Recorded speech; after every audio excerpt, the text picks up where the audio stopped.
normal lang and nakaka-excite. So, I can describe myself before 2024 intramural start as an individual na hindi madalas talagang nakikipag-cooperate. Maybe makikita niyo yung existence ko, pero not like sa crowd talaga, hindi sa maraming tao, and hindi, lalong-lalo na hindi sa mga naglalaro ng sports like basketball, volleyball, and such. I can describe myself siguro, maybe simply because it's just wasn't my thing. Hindi siya yung bagay na like nakikita kong pagtutuunan ko ng oras. Hindi siya yung bagay na hindi sumagi kailanman sa isip ko na gagamitin ko yung boses ko para mag-share sa ganung bagay. Siguro madidescribe ko yung sarili ko before sumali ng intrams is yung isang ordinaryong student na nag-aaral lang. Kasi sa CBA is required sumali ang first year and second year sa festival dance. So, wala sa idea ko yung sumayaw dahil sa festival at sa pagpa-practice namin is naboost ko yung confidence ko sa pagsasayaw.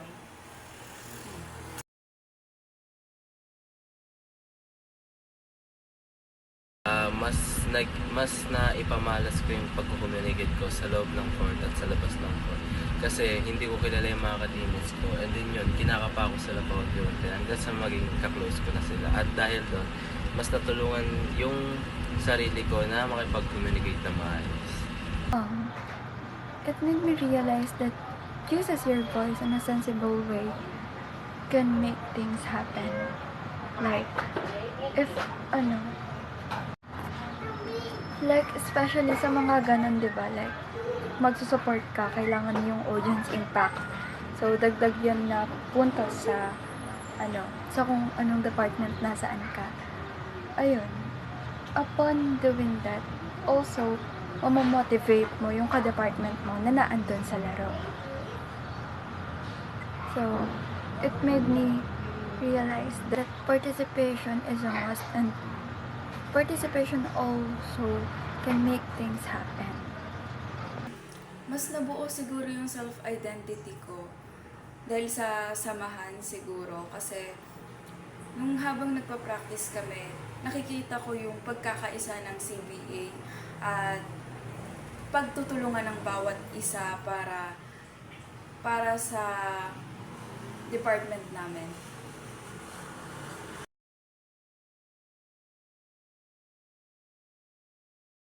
Yung time na natatambakan na kami at nape-pressure na kami yung buong team, how did you overcome it?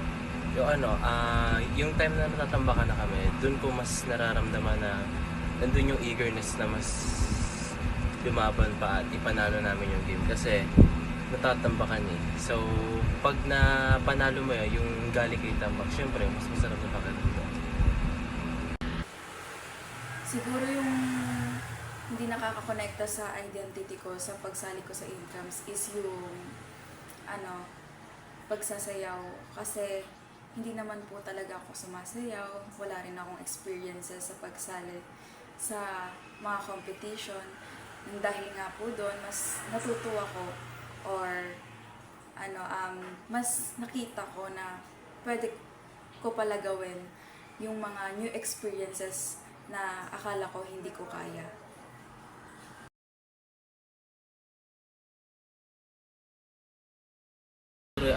Yung pagiging masayan ko at pagiging makulitin ko sa loob ng court.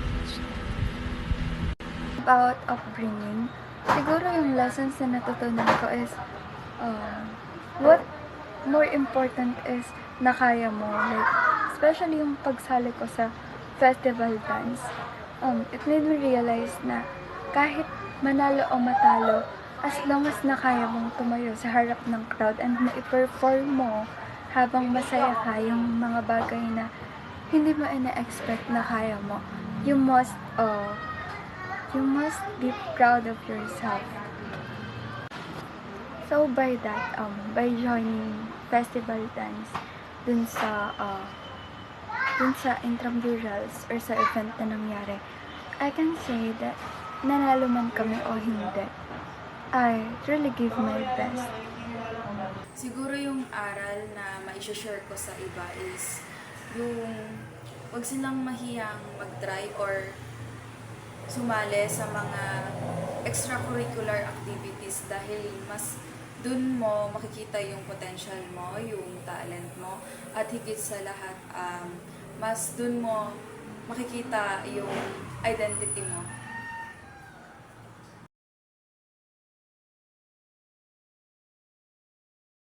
Mas naging palaban ako at mas naging dedikado sa lahat ng laban na aking haharapin. Siguro nakikita ko pagkatapos ng intrams yung sarili ko is maraming kakilala, maraming kasundo dahil nakikita ko kasi kung gaano katatag yung samahan ng CBA at nakikita ko rin sa next intrams is mas tatatag yung samahan ng CBA at mas lalo naming pagbubutihin.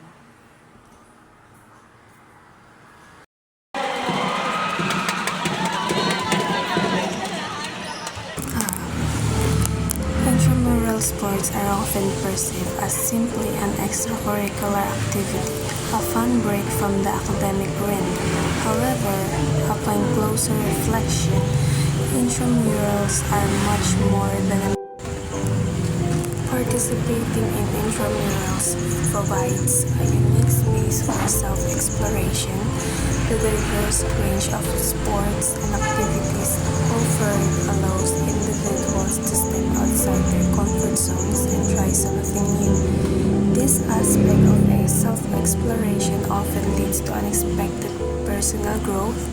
For example, joining a basketball team for the first time might reveal an untapped interest in team sports or even a natural talent for leadership. The trial and error process, whether it involves learning the rules of a new game or mastering a difficult skill, pushes participants to discover new aspects of themselves. Personally, I found that intramural sports challenge everyone preconceived notions of their abilities. By trying out different activities, they gain insights into their strengths and weaknesses, as well as the preferences for individual versus team-based challenges. This kind of experiential learning is invaluable because it encourages a deeper understanding of who they are, beyond the roles they typically inhabit in academic or social settings. One of the most profound aspects of participating in intramurals is the journey towards self-acceptance. The nature of these activities, with their emphasis on fun, camaraderie, and learning over competition, creates an environment where it is okay to fail or make mistakes.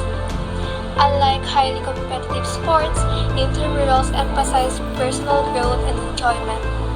This focus allows individuals to embrace their imperfections and find value in their efforts, regardless of the outcome. Upon hearing their experiences, intramurals taught them the importance of embracing vulnerability. It can be intimidating to try a sport you are unfamiliar with, especially in front of peers. However, the inclusive atmosphere of intramural events made it easier for them to accept their limitations and focus on improvement rather than perfection.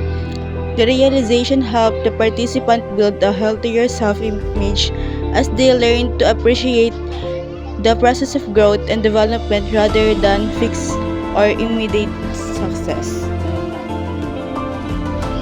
Intramurals are not only about individual experiences, but also about the social connections that form through shared activities. The bonds created during practices, games, and social events often extend beyond the court or field.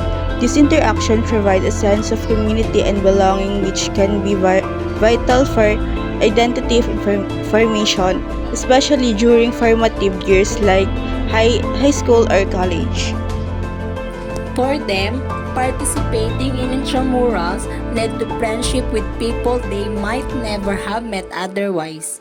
This social connection expanded their social circle and exposed them to different perspectives and experiences. Being part of a team helped shape everybody's sense of identity by allowing to see themselves as part of something larger. It fostered a sense of shared purpose and collective identity, which was instrumental in helping an individual to navigate the complexity of self-definition and belonging. For them, participating in intramurals led to friendship with people they might never have met otherwise. This social connection expanded their social circle and exposed them to different perspectives and experiences. Being part of a team helped shape everybody's sense of identity by allowing to see themselves as part of something larger. It fostered a sense of shared purpose and collective identity, which was instrumental in helping an individual to navigate the complexity of self-definition and belonging. We found that the positive feedback and camaraderie that the athletes receive in intramurals help counterbalance the self-doubt we often experience in more competitive or academic environments. This social support play a crucial role in building a person's confidence and helping them develop a more balanced view of their abilities and potential. In reflection, intramurals are much more than recreational activities. They are powerful tools for personal growth. They offer a safe space for self-exploration, foster self-acceptance through their inclusive nature, and provide a fertile ground for building meaningful social connection. This experience collectively contribute to a deeper understanding of identity and a greater sense of self. By conducting interviews to athletes who participated in intramurals, we learned not only about sports but also about self. We discovered new passions, accepted imperfections, and found a community that helped shape everyone's identity. Ultimately, intramurals taught us that the journey of self-discovery is ongoing, and it is enriched by the experiences we share with others along the way.